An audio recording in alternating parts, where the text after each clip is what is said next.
Kyler Murray seems more than poised to take the Arizona Cardinals into their new future. You are Locked On Cardinals, your daily Arizona Cardinals podcast. Part of the Locked On Podcast Network, your team every day.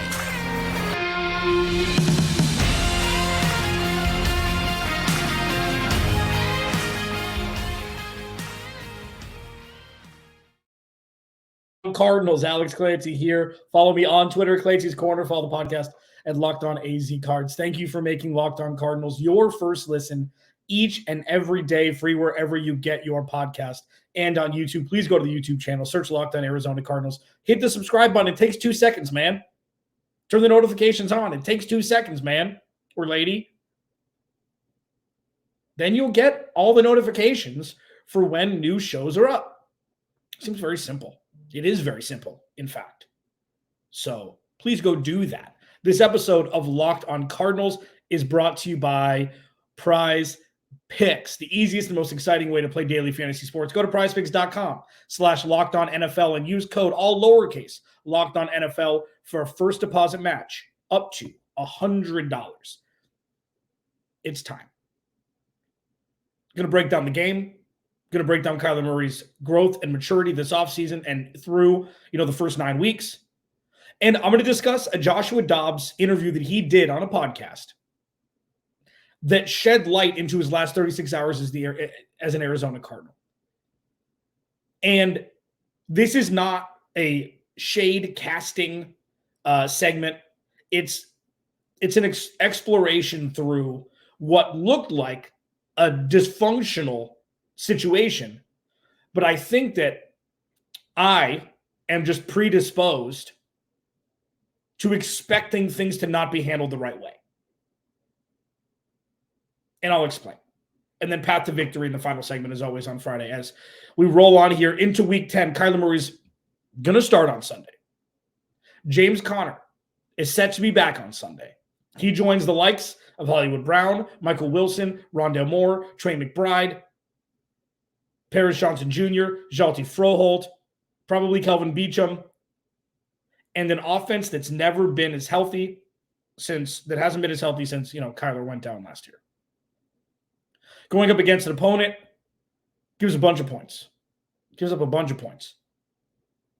On the other side, the Cardinals defense still trying to figure its way through the 2023 season with the talent level that it currently has. And looking at an organization that is set to have the number 1 overall pick in the 2024 draft if the season ended today.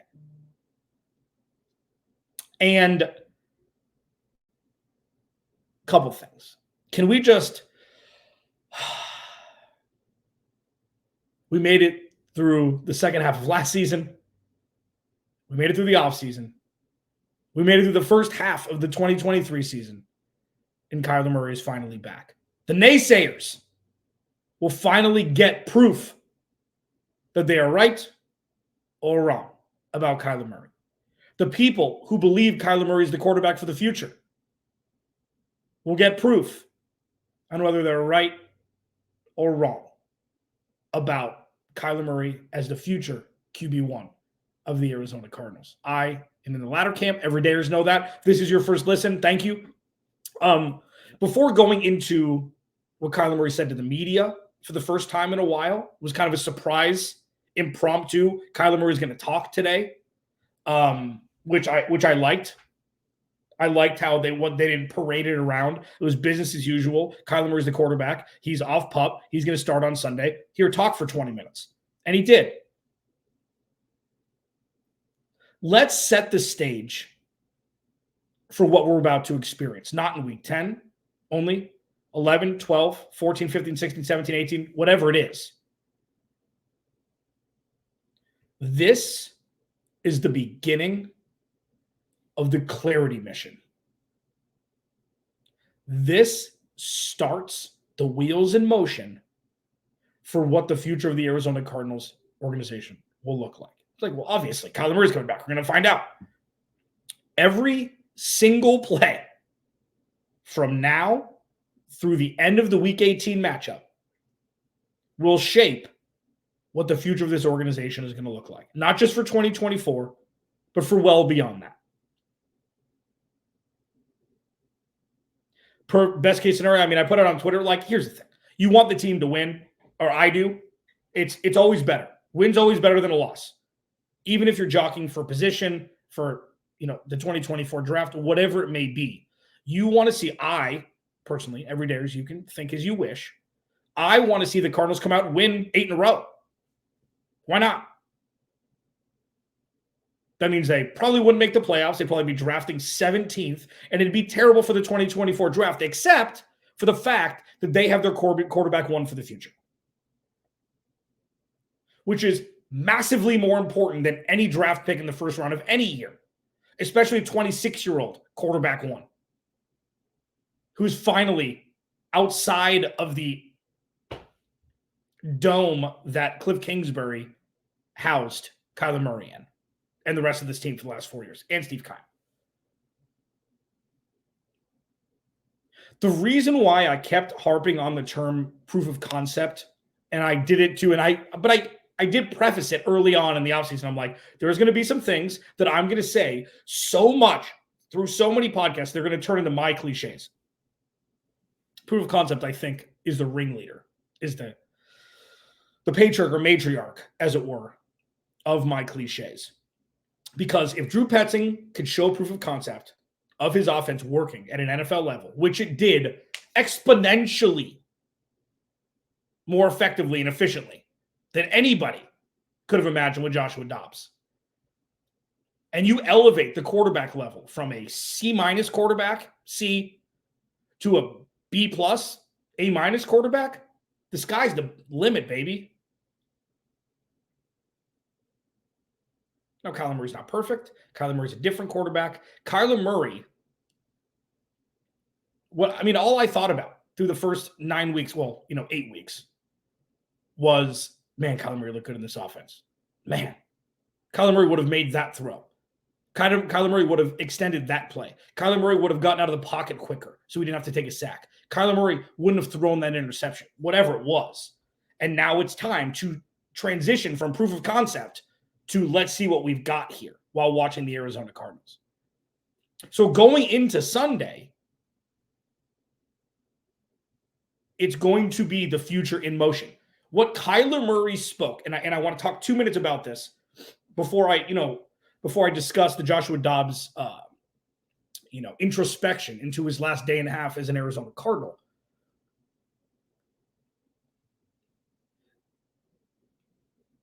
Kyler Murray has slowly but surely become more and more confident with the media. He was always quiet, kind of reserved, had his video game company, played video game, whatever it was. And he's not the only professional athlete to play video games. Spoiler alert. He went from the Dan Patrick Show, which was absurd. It was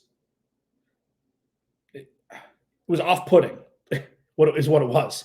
When he didn't say anything going into the draft. To his first year, kind of showed his personality through his play on the field. And then going into his second year was when he really started to, kind of be comfortable. And you saw it in the play. Cardinals' record got better, and they moved on from the 5-11 to winning more games in 2020 and then exploding in 2021. But the big jump from whatever it was during the first 4 years to this offseason couldn't have been more different. Just like the Arizona Cardinals or the Arizona Cardinals in name only, Arizona Cardinals 2.0 is here, all the dumb things that I say here cliche-wise. It's the same thing with Kyler Murray. I think people are wildly underestimating the stigma and the dysfunctionality that was tied to Steve Keim and Cliff Kingsbury. I don't think people really grasp it. And there's dysfunction everywhere across the NFL, everywhere. But Kyler Murray sitting at the podium talking for 20 minutes to the media, he is a different person. Social media during the offseason, sometimes it's looked at as, well, why are players, posting everything? It was different. It was calculated. He's doing this the right way in an effort to prove to everybody that he's worth the contract he has. He's worth the next contract that he wants.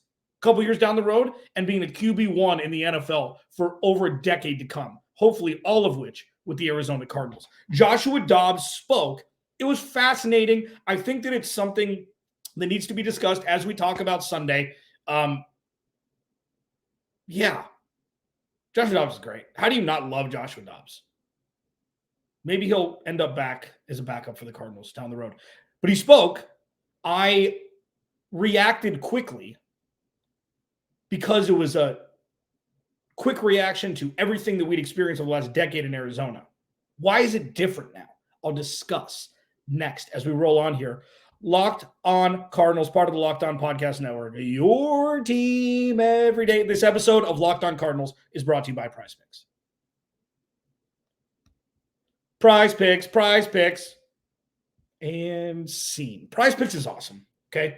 If you don't know about Prize Picks, it's the most fun I've had winning up to 25 times my cheese this football season. You just select 2 or more players, pick more or less in their projected stats, and place your entry. But with basketball here, the infusion is here. You can now pick combo projections across football and basketball from the Specials League, a league created specifically for combo projections that include 2 or more players from different sports or leagues. For example, LeBron James plus Travis Kelce at a 10.5 combo of 3-pointers made in receptions. Does that make sense? It's badass. Want to play alongside some of the Prize Picks favorite players like rapper Meek Mill and comedian Andrew Schultz? You can now find community plays under the promos tab of the app to view entries from some of the biggest names in the Prize Picks community each week.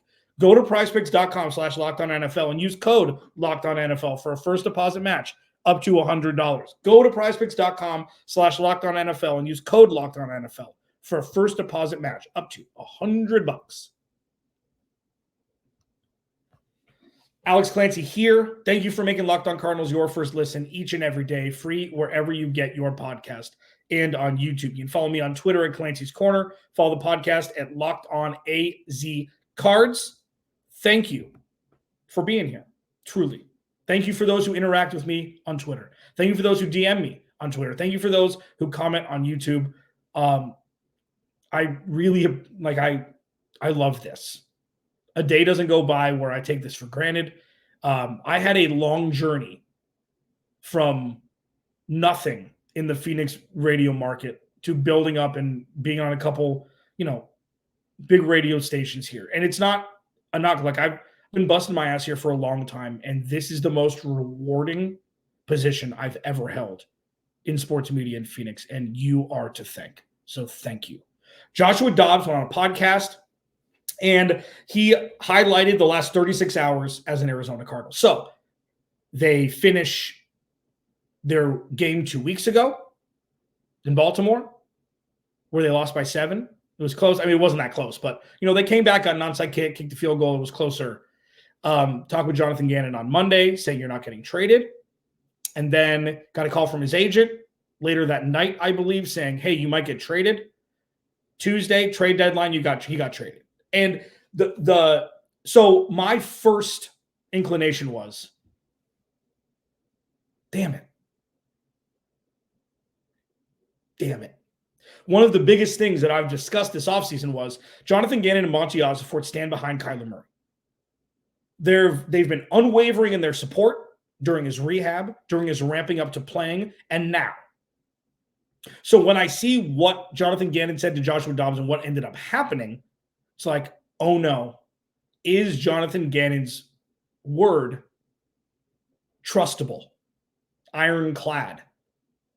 Is he a trustworthy guy, or is he politicking like many other head coaches and GMs have in the history of professional sports? And then on a local radio station, it was explained that Jonathan Gannon and Monty Ossenfort watched some tape after he talked to Joshua Dobbs, and they decided to move to Clayton Tune and move Joshua Dobbs. So this was a rational, in-depth approach while looking at a quarterback who kept this team competitive out of the woodwork for 8 weeks, regardless of win-loss record. If you just look at win-loss, you're not enjoying the ride here, in my opinion. And the Joshua Dobbs roller coaster didn't have a whole lot of dips in it that make your, kneecaps end up in your stomach, like at Six Flags or whatever. It was that was a terrible analogy. Can we just hold hands across America right now and say what a terrible analogy that was? It was a lot less rocky than we thought. Nailed it. It was a lot more competent than we thought it would be with Joshua Dobbs. Give all the credit to him in the world and proof of concept. Offense worked as well as it could have. Sure, it wasn't perfect. Josh Dobbs threw some of the worst throws I've ever seen in the history of sport. But more than not, he was an asset and not an asset, that's really good.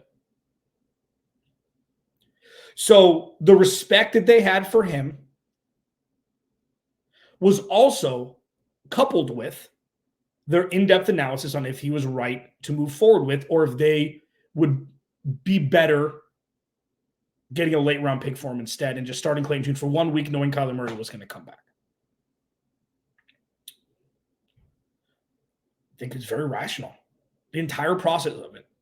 Now, this wasn't Steve Keim who said one thing and then traded him and said, oh, like I was nervous during the interview. I was like, oh no. Like there was the straw that would break, the Cardinals fans back, as it were, when it comes to being, trusting the head coach and GM, was if he were to have found out through social media. That would have been the, oh no, everything has been a lie so far. And it's not, not really. Not all the way to that side of the spectrum. But if a guy like Joshua Dobbs found out that he was getting traded through social media, that would have been an instant red flag, red alert. Oh no, these guys don't know what they're doing. I'm not saying that would happen, and luckily it didn't, but it's like, that's me thinking about what we've had to withstand over the last decade with the front office of the Arizona Cardinals. Jonathan Gannon didn't know he was going to get traded when he said, we're not trading you. Then they did some more research and realized it was the right move. I think that's rational, and I think that's how organizations are supposed to be run. So, with that, I just wanted to give Josh Dobbs one more salute. The dude was great. Now it's time for Kyler Murray. What's the path to victory for the Arizona Cardinals as we watch them enter Arizona Cardinals 2.0 officially? What's next for them? I'm really excited to talk about it. Really, I hope I've got enough time. This is going to be good. Alex Clancy, Locked On Cardinals. Arizona Cardinals 2.0 officially here. Next, this episode of Locked On Cardinals is brought to you by BetterHelp. So, BetterHelp is incredibly important.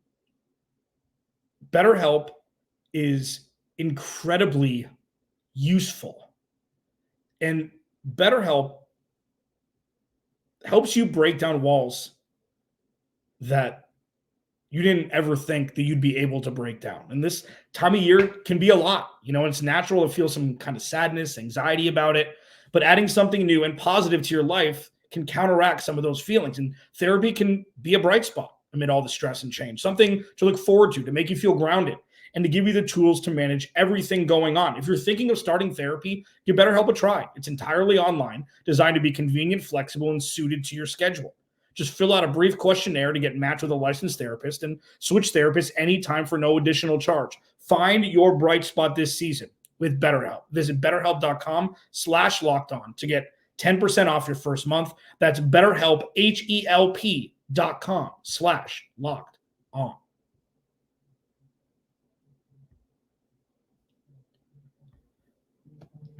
According to our friends at FanDuel, the Arizona Cardinals are 1.5-point underdogs at home. Kyler Murray effect. James Conner effect. Let's discuss the path to victory that may be easier with Kyler Murray and James Conner on the field than with Joshua Dobbs and Mari Demercado or Clayton Tune and Keontae Ingram. One, win the turnover battle. I'm going to say it every week. But now they've got a little flexibility where, say, Kyler Murray's rusty and he throws a pick. or he puts one on the ground. It's his first game action in 11 months. But the defense needs to be opportunistic. The pass rush, it needs to start there. See if Dante Stills can continue. See if Garrett Williams can really start to emerge. He's only played 3 NFL games. Let's see if he can. There's a lot of talent on the offensive side of the ball for the Falcons. And Bijan Robinson, Tyler Algier in the backfield, Drake London, who's set to play. Aaron Freeman said he's healthier than he's been, so he's in line to play. Kyle Pitts, Jonnu Smith has been great this year. A career renaissance in Atlanta. Got to be opportunistic. Taylor Heineke turns the ball over, and that's something the Cardinals are going to have to take advantage of. So winning the turnover battle 1. Running the ball effectively. Like, if you look at it this way, and regardless of what Arthur Smith says about Bijan Robinson, he's getting very few touches in the red zone inside the 10-yard line. This could be a perfect situation for Arthur Smith to be like, all right, here you go. 25, 27 touches for Bijan Robinson. The Cardinals need to outrush the Atlanta Falcons. Production, and I'll couple in, pass catching out of the backfield. Running back / Kyler Murray production needs to outweigh the Atlanta Falcons rush attack. Because there's a couple different byproducts of that. 1, eat clock, time of possession. 2, you're able to control the game if you can run the ball. And then 3, most importantly for the Cardinals specifically in Drew Petzing's offense, it sets up the play action. They've got a lot of fast wide receivers. They got Trey McBride in the middle to keep defenses guessing. And they got Michael Wilson on the outside. We're really going to start to see. Now, disclaimer, this isn't, and I can't wait. I can't wait for Twitter. Oh, I told you Kyler Murray sucks. He gets a free pass for Sunday. And this isn't, you give Kyler Murray all the excuses. He hasn't played in 11 months. This is the one that he gets, okay? And he may not need it. But he gets a pass. Come on. 3's enough. And those 2 are most important. Okay, win the turnover battle. Rushing attack needs to outlast and outweigh Atlantis, because I have a sneaking suspicion Bijan Robinson is going to be highlighted immensely, incredibly potently on Sunday as like an amends. After taking him top 10, he's kind of been an afterthought over the last couple of weeks. And then number 3, this is the more high-level nuance and wrinkle to this, and not only for Sunday, but for the rest of the season. If the Cardinals want to remain competitive and they want to put up a lot of points, because they're going to have to outweigh, the struggles of the defense, the most important relationship on the offensive side of the ball is Kyler Murray and Hollywood Brown. Hollywood Brown's audition for his next contract starts Sunday. And just like with Kyler Murray, win-loss doesn't matter. Win-loss doesn't matter. Now, if it's a close game and there's a winning play that, Kyler Murray throws a deep ball on 2nd and 8 after, establishing the run, and Hollywood Brown burns the corner and takes and houses one for 70 yards, to win the game, that matters. But devoid of connection with the win-loss, Kyler Murray and Hollywood Brown's relationship is going to be massive. Not only for proof of concept for the future, but also for Hollywood Brown's contract. And the usability of Hollywood Brown in Drew Petzing's offense. The interesting part about Drew Petzing's offense is you don't really need a bona fide wide receiver 1. Like Amari Cooper is a perfect example. He's not a top 10 receiver in this league. He's top 15. Top 15, he's one of the more consistent when he's healthy. Like, this isn't a knock on Amari Cooper whatsoever. He's been fantastic. But he's not a blue chipper. He's not a top, but he's perfect for an offense like this. That's what the Cardinals need. Like, okay, and say they draft 3 or say they draft 5 and they want to take Marvin Harrison Jr. He's there. Okay, we can have the conversation then. But I don't think Drew Petzing's offense needs a wide receiver 1. You need a lot of B wide receivers and a really good tight end or 2 and a good running back. So we'll see. Hollywood Brown's going to want 20 mil, 18 to 20, something like that. They could franchise tag him after this year. Nobody wants that. Unless you franchise tag him to work out a deal before the deadlines. But that's the biggest relationship for the Cardinals for the end of the year. Sure, offensive line matters. Absolutely. It's not going to look like this next year. Maybe Jalti Froholt has played his way into a 3-year deal. He's played fine. He's played great. Will Hernandez has played well. He's hurt. Perry Johnson Jr. has played great. But it's not like we know they didn't do much to the offensive line aside for drafting Perry Johnson Jr., which was huge, obviously. But this is going to look vastly different. It looks like DJ Humphries is on his way to not being back next year unless in a lesser role, maybe in a different position or in a backup role. I'd love to keep him with the organization. We got plenty of time to talk about that. But like Hollywood Brown or Kyler Murray and Hollywood Brown, that's it. Yeah, the relationship with Michael Wilson, sure. Rondell Moore, sure, because Rondell Moore is going to need to keep his job. But Hollywood Brown is a wide receiver 2. He's one of the best wide receiver 2s in the league. Or he's one of the bottom third of wide receiver 1s, whatever it is, in that little space. And that may be good enough. You want to add a veteran this offseason or something like that? We're going to find out starting on Sunday. And that's going to be the most fun part of this. Because for, watching football, there's going to be some electric plays. Let's go back to the first 6 weeks of last season. Hollywood Brown was a Pro Bowler, like bona fide, fringe all-pro, like 600 yards, a bunch of touchdowns, a bunch of targets, a bunch of receptions. Didn't matter. Everybody knew the ball was going to him. He got open. The Cardinals haven't really ever had that. Like with Fitz, they did, but they were so bad for so long that it didn't matter. And then in 2015, like that offense was weird. It was a lot of David Johnson, a lot of, John Brown and J.J. Nelson and Britton Golden and, it was Larry Fitzgerald, but he was a slot receiver at that point. So the bunch of receptions that he had, they weren't screaming down the field like they used to. So with Hollywood Brown, like, I'm just fascinated. Like, this is it. This is it. We've been waiting for it. Let's see. And, going into Sunday, I'm not going to give a prediction. I think this is going to be fun. I don't like giving prediction. It's not because I don't think that I'm wrong. I just think it's dumb sometimes. It's like, 27-23. Let's see if I'm right. Who cares? Let's just go enjoy the game. This is something that I would like you to take with you as we ride off into the weekend sunset here. God, I've said some dumb stuff today.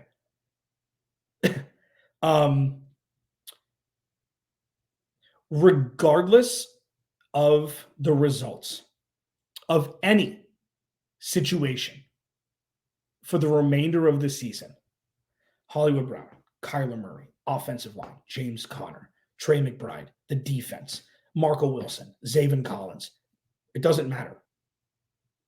The Cardinals are in a position to be able to pivot from it and not lose momentum while doing it. And that is incredibly powerful. They've got draft capital. They've got cap space. Regardless of what happens for the rest of the season, the Arizona Cardinals will be able to adapt in a rational, functional, and positive way without losing every ounce of momentum. Yeah, sure. If Kyler Murray's great, Hollywood Brown's great, it's easier. Of course it is. But say Kyler Murray doesn't work out. Some team will trade 2 first-round picks. Cardinals will get 2 first-round picks. They move off Hollywood Brown. You draft Marvin Harrison Jr. You have 3 first-round picks this year, and you start over. Ideal? No, because then you're starting from scratch, but in a rational and functional way. And the flip side is you have Kyler Murray, your quarterback 1 for the next 10 years. You have Hollywood Brown with a contract extension. It's not a win-win scenario. It's a you can adapt without taking a step backward scenario. And that is wildly fascinating. And it's wild to wrap your head around the fact that took one offseason to do without Steve Keim. Alex Clancy, Locked On Cardinals. I'll talk to you Monday.